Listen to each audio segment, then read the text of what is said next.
अस्सलाम वालेकुम दोस्तों।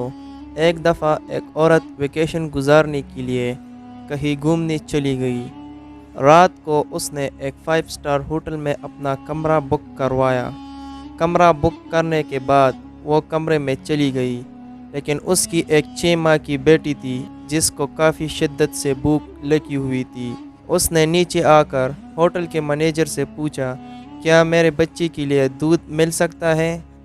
मैनेजर ने कहा, जी मैम मिल सकता है, लेकिन आपको इसके लिए पेमेंट करनी होगी। औरत ने पूछा, कितनी? मैनेजर ने कहा, 100 रुपये 1 कप की। औरत ने कहा, ठीक है, आप मेरे कमरे में दूध भिजवा दीजिए, मैं सुबह पेमेंट कर दूंगी। अगली सुबह औरत कहीं घूमने के अर्ज से बाहर निकल गई। रास्ते में जाती हुए उसके बेटी को फिर से भूख लगी। औरत बहुत परेशान हुई कि अब यहाँ इसके लिए क्या खाने का बंदोबस्त करूँ। रास्ते पर जाती हुए उसको गाड़ी से एक टूटी फूटी झोंपड़ी नज़र आई। उसने ड्राइवर से कहा, वहाँ गाड़ी रोक दो।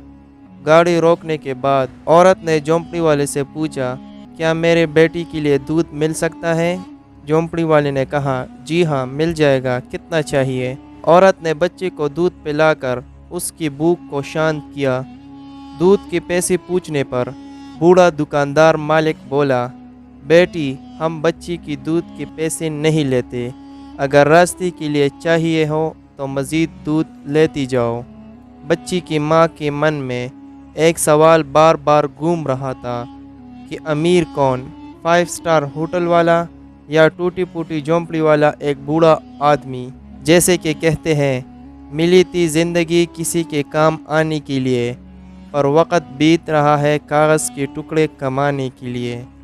क्या करोगे इतना रुपया पैसा कमा कर? ना कफन में जेब है, ना कब्र में अलमारी।